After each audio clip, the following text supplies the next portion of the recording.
আমি যখনই জিওপলিটিক্স নিয়ে কথা বলি তখনই আমাকে অনেকে গালাগালি করে এবং এটা আমার খুব মজা লাগে, কারণ আমি জানি আমাকে গালাগালি করবে। যে কারণে গালাগালি করতেছে এক্স্যাক্টলি ওই কারণেই আমি বেসিক্যালি বলতেছি, কারণ আমার কাছে মনে হয় যে তারা বুঝতেছে না যে কত ক্ষতিকর কতগুলো বিশ্বাস রাখে। আজকে আমি দুইটা মৌলিক পয়েন্ট বলবো যে কেন আমি যেই অ্যানালাইসিস গুলা বলি সেটা এত আনপপুলার বা ডিফারেন্ট, অ্যান্ড কেন আমি এটা খুব প্যাশনেটলি হোল্ড করি, কারণ আমি মনে করি এটা মুসলমানদের জন্য খুবই জরুরি। আমি কথা বলি সাইকো হিস্ট্রির পার্সপেক্টিভ থেকে। যারা রিয়াক্ট করে বা যারা আমার সাথে ডিসএগ্রি করে তারা বেসিক্যালি ফান্ডামেন্টালি দুইটা কোর ভুল বিলিফ আছে, যেই দুইটা কোর বিলিফের জন্য তারা আমার সাথে কখনোই এগ্রি করে না বা এগ্রি করবে না, এবং সেটা নিয়ে আমার আসলে একটু ডিবাঙ্ক করার দরকার আছে। এবং দুইটা কোর বিলিফ হইলো, এক নাম্বার সেটা হচ্ছে তাদের মুসলিম হিস্ট্রির বর্তমান ক্ষেত্রে ফাউন্ডেশনাল একটা বিলিফ হইলো Israel is a unstoppable force in foreseeable future. মানে ইসরায়েল বড় হইতে থাকবে, ইসরায়েলকে আমেরিকা সাপোর্ট করতে থাকবে, আমেরিকা ইসরায়েলের অ্যালায়েন্স কখনো যাবে না এবং ইসরায়েলকে কেউ থামাইতে পারবে না। এটা হচ্ছে প্রথম পার্ট। দ্বিতীয় যেটা পার্ট, ইসরায়েল বড় হইতে হইতে একটা সময় দাজ্জাল আসবে, দাজ্জাল ইসরায়েল আমেরিকা যুক্ত হবে এবং যুক্ত হওয়ার পরে আমরা কিছুই করতে পারবো না আনটিল ইমাম মাহাদি এবং ঈসা আলাইহিস সালাম আসবেন। সেই পর্যন্ত আমাদের আসলে কিছু করার নাই, বিকজ আমরা জাস্ট কোনো মতে যদি নিজেদেরকে বাঁচায় রাখতে পারি, কারণ কিয়ামতের দিন তো চলেই আসতেছে। এখন তো ফিতনা ফাসাদের সময়, এখন আসলে মানে মোটামুটি নিজের এবং নিজের পরিবারকে বাঁচায় চলাটাই হচ্ছে কাজ। সো জিওপলিটিক্স এর ফাউন্ডেশন হচ্ছে গিয়ে দুইটা। তার এক নম্বর হচ্ছে ইসরায়েল বাধাগ্রস্ত হবে না, আমেরিকা ইসরায়েল এটা একটা ফোর্স, যেই ফোর্স থামবে না, মুসলমানরা থামাইতে পারবে না। এবং সামনে ইমাম মাহাদি প্রথমে আসবে, তারপরে দাজ্জাল আসবে, তারপরে ঈসা আলাইহিস সালাম আসবে, তারপরে মুসলমানদের সুসময় আসবে।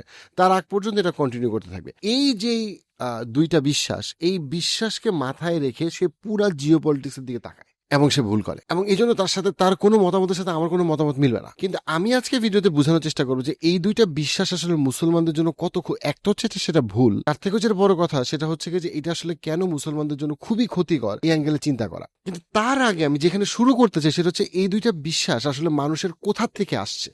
একটা বই আমি মানুষকে পড়ার রিকোয়েস্ট করব, সেটা হচ্ছে গিয়ে লয়েডের ফাউন্ডেশন অফ সাইকো হিস্ট্রি। অনেকের কাছে সাইকো হিস্ট্রি ওয়ার্ডটা নতুন।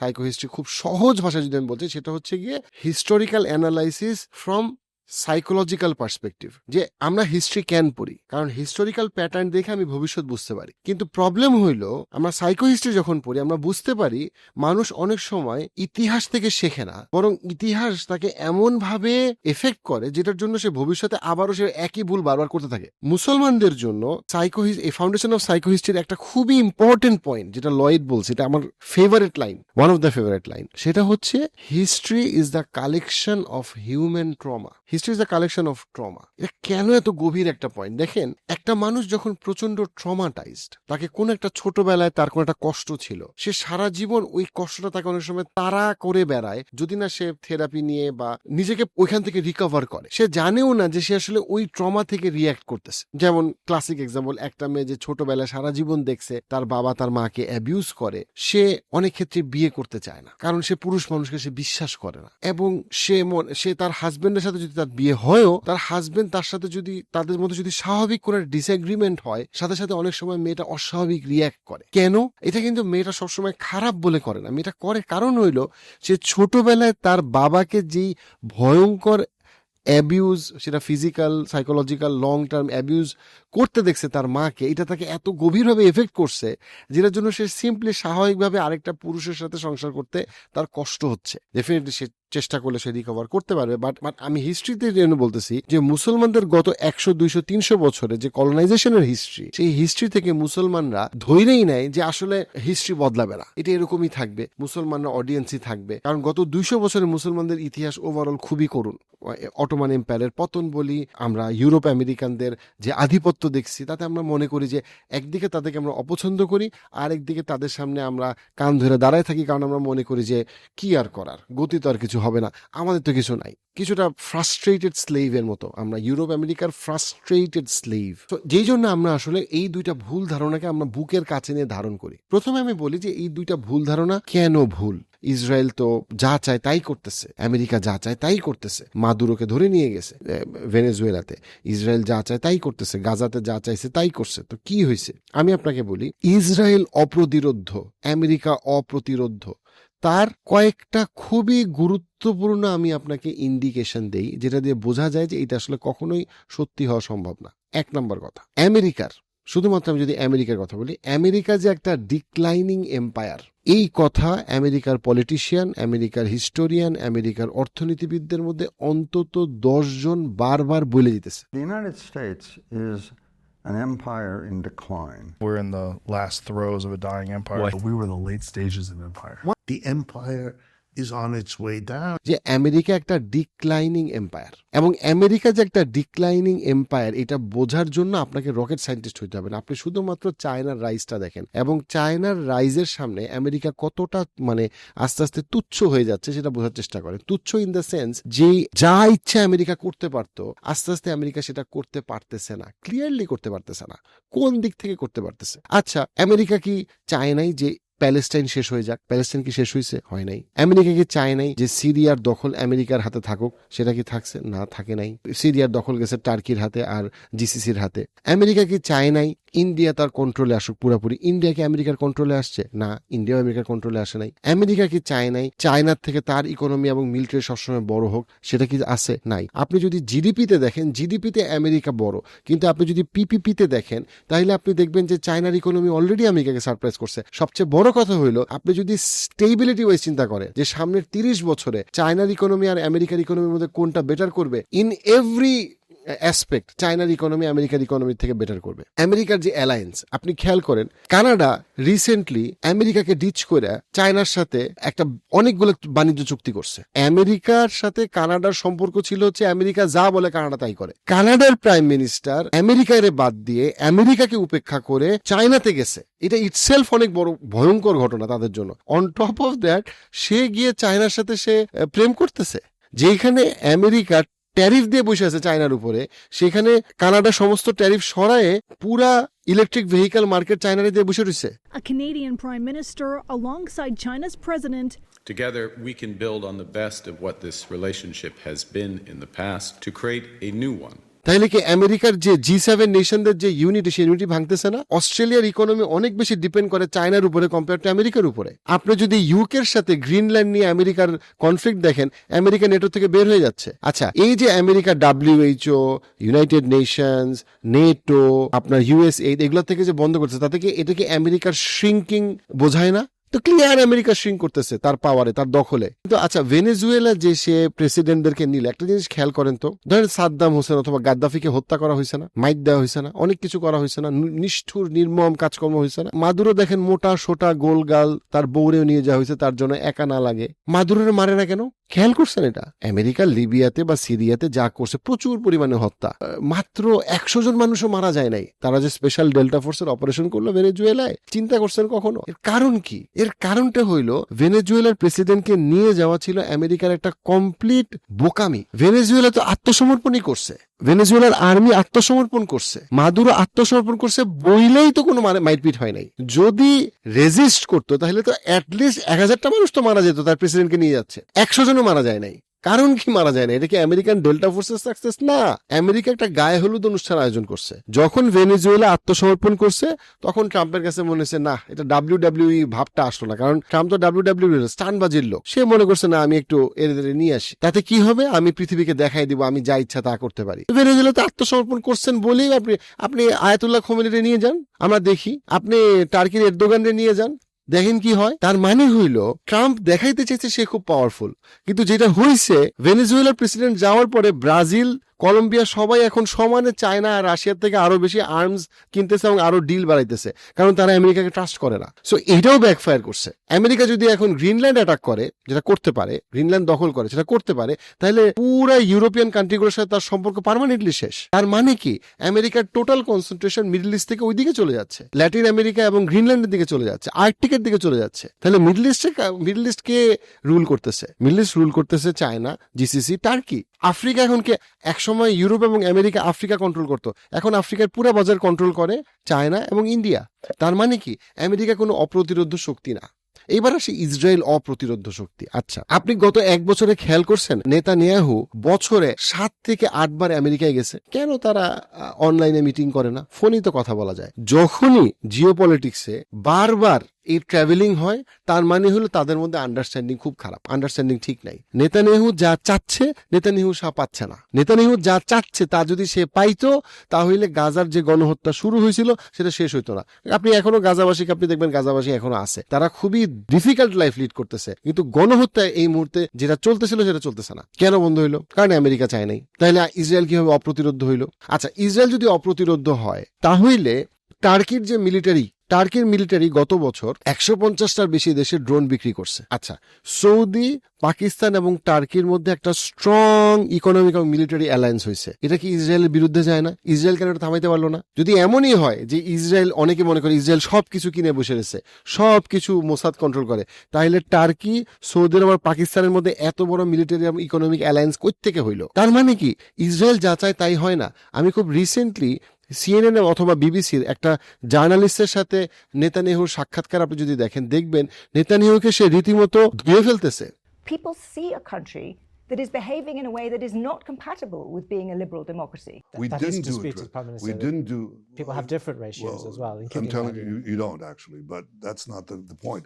আমেরিকান মিডিয়াগুলোতে, লেগাসি মিডিয়াগুলোতে খুব কমন এখন ইসরায়েলকে সমালোচনা করা হয়। এই সমালোচনা করতে দিচ্ছে কে? আমেরিকার বিভিন্ন পডকাস্টে যে ইসরায়েলের সমালোচনা করতেছে, আপনার কি মনে হয় এটার উপরে কোনো কনসেন্ট নাই? তা না হলে আমেরিকার মিডিয়া, যে মিডিয়াতে অ্যান্টিসেমিটিজমের এত কথা ছিল, সেখানে জিউদেরকে নিয়ে আপনি এখন সহজে সমালোচনা করতে পারতেছেন, কেউ ধরতেছে না। খেয়াল করছেন আপনি? তার মানে কি আমেরিকা এখন ইসরায়েলকে নিয়ে আগ্রহী না? আমেরিকার ইসরায়েলকে নিয়ে আগ্রহ ছিল মিডল ইস্টকে ডমিনেট করার জন্য। এখন যখন আমেরিকা নিজে একটা শ্রিঙ্কিং সুপার পাওয়ার, তখন তার কাছে US এইডের মতো অথবা WHO মতো ইসরায়েল একটা বোঝা। এবং ইসরায়েল যে আমেরিকার জন্য একটা বোঝা, যার মানে আমেরিকার টোটাল মিলিটারি এবং ইকোনমিক পাওয়ার নিয়ে ইসরায়েল লাফালাফি করে, সেই ইসরায়েল আস্তে আস্তে আমেরিকা যখন ছেড়ে দিবে, ইসরায়েল কোনো গুরুত্বপূর্ণ কোনো পাওয়ার, মিলিটারি বা ইকোনমিক পাওয়ারই না। সো ইসরায়েল যা চায় তা তো পৃথিবীতে হচ্ছে না। ইসরায়েল কি পরিমাণে লাফালাফি করছে যখন জোলানি ক্ষমতায় আসছে সিরিয়াতে? তারা কি চাইছিল জোলানি ক্ষমতায় আসুক? অসম্ভব। আচ্ছা, 1951 থেকে 1953-তে যখন ইরানে CIA একটা অপারেশন করে মোসাদ্দেককে সরাই দিল,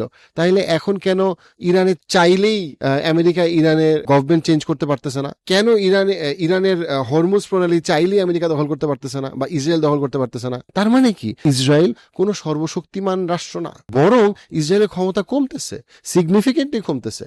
তার মধ্যে আপনি যদি ট্রাম্পের খুব রিসেন্ট অ্যাক্টিভিটি দেখেন, সেই অ্যাক্টিভিটিতে আপনি ক্লিয়ারলি দেখবেন সে যেই প্যালেস্টাইন ইসরায়েলের মধ্যে যে পিস বোর্ড সে তৈরি করছে, সেই পিস বোর্ডের মধ্যে অলরেডি সে জেরার্ড কুশনার, টনি ব্লেয়ারকে একদিকে যেমন রাখছে, আরেকদিকে সে এরদোগান, হাকান ফিদান, কাতারের খুবই গুরুত্বপূর্ণ পররাষ্ট্র মন্ত্রণালয়ের লোকজনকে সে রাখছে।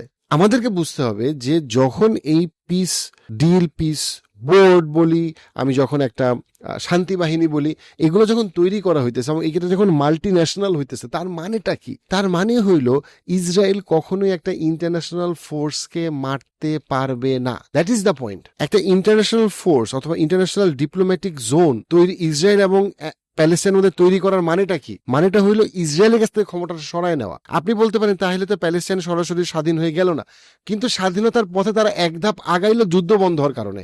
এই মুহূর্তে প্যালেস্টাইনের সবচেয়ে বেশি দরকার যুদ্ধ পুরোপুরি বন্ধ হওয়া, যেন প্যালেস্টাইন অ্যাটলিস্ট যুদ্ধের থেকে বের হইতে পারে, তারপরে সে আস্তে আস্তে স্বাধীনতার দিকে যাবে। প্যালেস্টাইনের স্বাধীনতা কখনোই একদিনে হবে না। কিন্তু ইম্পর্টেন্ট পয়েন্ট হচ্ছে টার্কি এবং কাতারের এবং পাকিস্তানের এই যে রাষ্ট্রগুলোর কোনো সেনাবাহিনী ইসরায়েলে মোতায়েন হোক, প্যালেস্টাইন এবং ইসরায়েলের মাঝখানে বাফার হিসেবে কাজ করুক, এটা কি কখনো ইসরায়েল চায়? কখনোই চায় না। ইসরায়েল কি চাইছে এত বছর? গত 70 বছর ইসরায়েল পুরোপুরি প্যালেস্টাইনিদেরকে জেলখানার ভিতরে আটকায় রাখছে।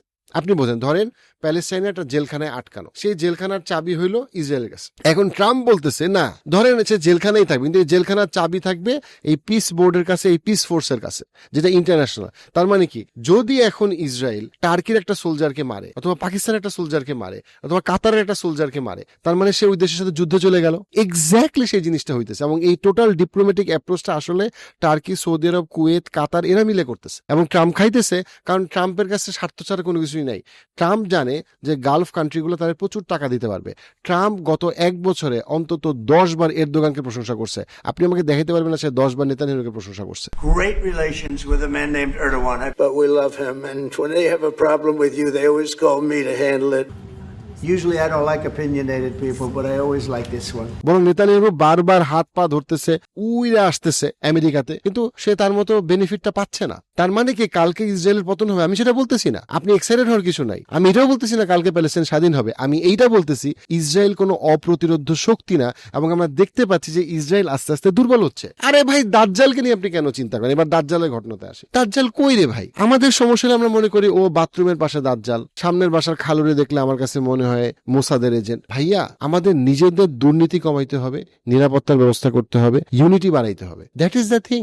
আপনি অনেকে বলে ভাই আপনি কি দাজ্জালে বিশ্বাস করেন না? আমি বলি দাজ্জালের হাদিস আমি বিশ্বাস করি, কিন্তু দাজ্জালের হাদিসে কোথাও লেখা নেই দাজ্জাল কবে আসবে। কিন্তু আমি তাকে প্রশ্ন করি আপনি কি কোরআনে বিশ্বাস করেন না? উনি বলে হ্যাঁ। তাহলে কোরআনে সূরা সফে আপনি দেখেন নাই তারা ফু দিয়ে ইসলামকে নিভাই দিতে চায়, আল্লাহর আলোকে নিভাই দিতে চায়, কিন্তু আল্লাহর আলো জ্বলবেই এবং এটা আরো বাড়বে। আপনি কি পড়েন নাই যে সূরা সফে যখন বলা হয়েছে যে আল্লাহ নবীকে সত্য দিন দিছেন এবং এই দিন অন্য সমস্ত দিনের উপরে প্রাধান্য বিস্তার করবে, যদিও মুশরিকরা এটা ঘৃণা করে? আপনি কি পড়েন নাই যখন কোরআনে বলা হয়েছে তারাও পরিকল্পনা করে এবং আল্লাহও পরিকল্পনা করে এবং আল্লাহর পরিকল্পনায় জিতবে? আপনি কি এটা পড়েন নাই যখন আল্লাহ কোরআনে কাফের মুশরিকদের ইসলামের শত্রুতার যে পরিকল্পনা, সেই পরিকল্পনাকে মাকড়সার জালের সাথে তুলনা করছে? তা আপনি খালি দাজ্জালের হাদিসই পড়ছেন। তো কোরআনের এই আয়াতগুলো কোত্থেকে আসলো? কোরআনের আয়াতগুলোকে আমাদের জন্য প্রাসঙ্গিক না? অবশ্যই প্রাসঙ্গিক, কিন্তু আমরা সব কিছুতে বিদেশি শক্তির গন্ধ পাই, কিন্তু নিজেদের দোষ আমরা দেখি না। একটা এক্সাম্পল দিই, পাকিস্তানের সাথে আফগানিস্তান এবং বাংলাদেশের যে সম্পর্ক খারাপ, এটার দোষ কার?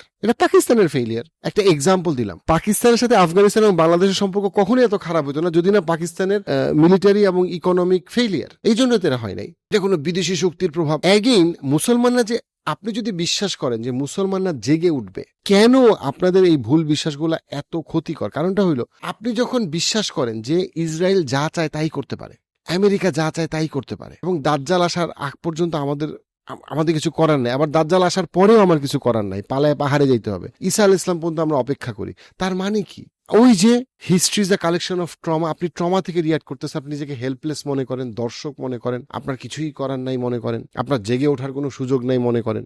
ও কিছু কি করবো আর, ওরা চাইলেই আমার প্রধানমন্ত্রীকে উঠাই নিয়ে যেতে পারে, ওরা চাইলেই আমাকে ড্রোনের আঘাতে মেরে ফেলতে পারে, আমাদের কারোরই কিছু করার নাই। ইউ সি, এই বিশ্বাসটা, আপনার জিওপলিটিক্সের যে ফাউন্ডেশনাল বিশ্বাসটা, এটা আপনাকে পার্মানেন্টলি আপনাকে একটা হেল্পলেসনেসের দিকে নিয়ে যায়। উল্টা আপনি যদি মনে করেন না মুসলমানদের একটা উত্থানের সময়, কারণ চায়না মুসলমানদের ধর্ম ইসলামের প্রচার প্রসার ব্যাপারে সরাসরি ভাবে শত্রু না, চায়না তার কালচার নিয়ে হ্যাপি, এবং চায়না মুসলিম কান্ট্রিগুলোর সাথে কোঅপারেট করতেছে, চায়না সবগুলা মুসলিম কান্ট্রির সাথে কোঅপারেট করতেছে, আবার আমেরিকা শ্রিঙ্ক করতেছে। তখন অটোমেটিক্যালি মুসলিম কান্ট্রিগুলো আস্তে আস্তে ইউনাইটেড হইতে পারবে এবং তাদের ইকোনমিক এবং মিলিটারি অ্যালায়েন্স হইতে পারবে। তখন অটোমেটিক্যালি আপনি কি নিজেকে উজ্জীবিত মনে করবেন না? আপনি মনে করবেন না যে না আসলেই তো গত 10 বছরে বাংলাদেশের মেয়েরা আরো বেশি হিজাব পড়তেছে, প্রতি মসজিদে ইতিকাফের লোক বাড়তেছে, রমজানে আমাদের বেশিরভাগ মসজিদের রিসাইটেশন আরো সুন্দর হইতেছে, মসজিদে মসজিদে ইসলামের ক্লাস বাড়তেছে।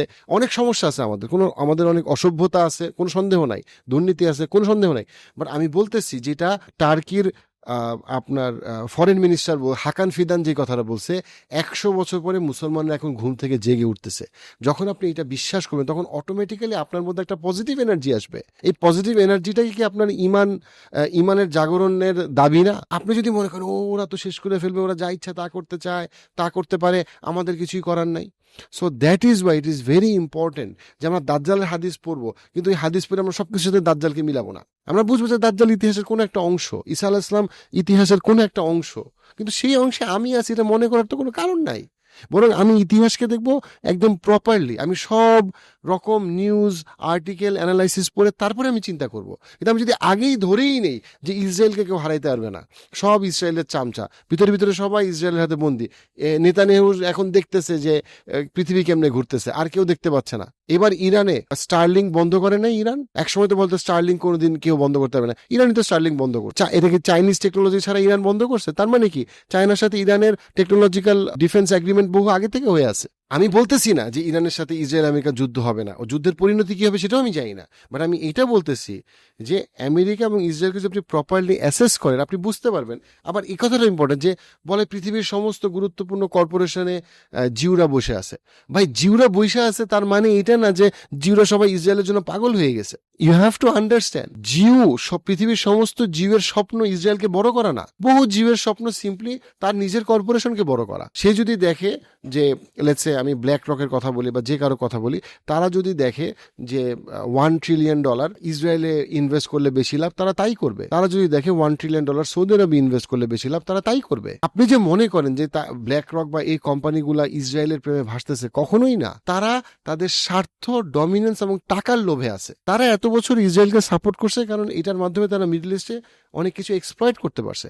এখন তারা যখন দেখতেছে তারা বরং জিসিসির সাথে মানে আরব কান্ট্রিগুলোর সাথে সরাসরি কাজ করতে পারতেছে, তখন তাদের কাছে ইসরায়েল আননেসেসারি। কারণ তাদের কোনো ধর্ম নাই, তাদের কোনো ইসলাম অথবা নন ইসলাম নাই। তাদের যেটা আছে সেটা হচ্ছে টাকা এবং ডমিনেন্স, এবং তারা শর্ট টার্ম যেখানে ইনভেস্ট করলে লাভ বেশি সেখানে তারা ইনভেস্ট করবে। Same with JP Morgan, same with black rock and so on. একটা এত বড় একটা হেজ ফান্ড বলি, মিউচুয়াল ফান্ড বলি, বিশাল বিশাল কোম্পানিগুলো, তাদের কোনো ধর্ম নাই। তারা জাস্ট টাকা বাড়াইতে চায়। তারা জাস্ট এমন স্টকে ইনভেস্ট করতে চায় যে স্টকের দাম বাড়বে, কাহিনী শেষ। সেটা কি ইসলাম স্টক না ইসরায়েল স্টক না দুবাই স্টক, তাদের কাছে এটা ইররিলিভেন্ট। তারা ওইখানে ইনভেস্ট করবে যেখানে লাভ বেশি। So Zionism is dyeing, but যে ডিপ স্টেট যেটা পৃথিবীকে কন্ট্রোল করে সেটা এখন আরো বড় হচ্ছে। যেই কর্পোরেশনগুলা পৃথিবীকে নিয়ন্ত্রণ করে এবং করছে তারা বড় হচ্ছে, কিন্তু ওই কর্পোরেশনগুলোর লয়্যালটি ইসরায়েলের কাছে না, ইসলামের কাছে না। তাদের লয়্যালটি হচ্ছে টাকা আর ডমিনেন্সের কাছে। তারা আরো টাকা বানাইতে চায়, তারা আরো মানে একসময় বিলিয়নের হয়েছে, এখন তারা ট্রিলিয়নের হইতে চায়। তাদের কাছে ইসরায়েল ইম্পর্টেন্ট, তাদের কাছে তাদের নিজেদের বড় হওয়া ইম্পর্টেন্ট। তারা নিজেরাও জিউ অথবা খ্রিস্টান দিয়ে তাদের নিজেদেরকে পরিচিত করায় না। তারা যেভাবে নিজেদেরকে পরিচিত করে সেটা হচ্ছে কি আমরা সবচেয়ে পাওয়ারফুল এবং আমরা আরো পাওয়ারফুল হইতে চাই, আমরা আরো পাওয়ার নিজেদের কাছে রাখতে চাই। সো এই জন্য আমি মনে করি যে এই যে জিওপলিটিক্যাল আন্ডারস্ট্যান্ডিং গুলাতে সাইকো হিস্ট্রি এত ইম্পর্টেন্ট। এবং আমরা যখন এই অ্যাঙ্গেলটাকে আমরা, আপনার সাথে আমার অ্যাগ্রি করার দরকার নাই, you can disagree with me in anything, but যে ফুড ফর থটটা নিয়ে আমরা আলাপ করতেছি, আমরা যেই সাইকোলজিক্যাল বায়াসগুলোর থেকে আমরা পৃথিবীকে দেখি, সেই বায়াসগুলোর থেকে রিথিঙ্ক করা যে এই যে আমি মৌলিকভাবে মনে করি যে পৃথিবী জিউরা চালায় এবং জিউরা ইসরায়েলের জন্য যে কোনো কিছু করতে পারে এবং ইসরায়েলকে কেউ আটকাইতে পারবে না, এবং আমেরিকা সারা জীবন অল পাওয়ারফুল থাকবে এবং ইসরায়েলকে সাপোর্ট করে যাবে, এটাকে আসলে রিইভ্যালুয়েট করা খুবই দরকার। তা না হলে মুসলমানরা তো জেগে উঠবে না।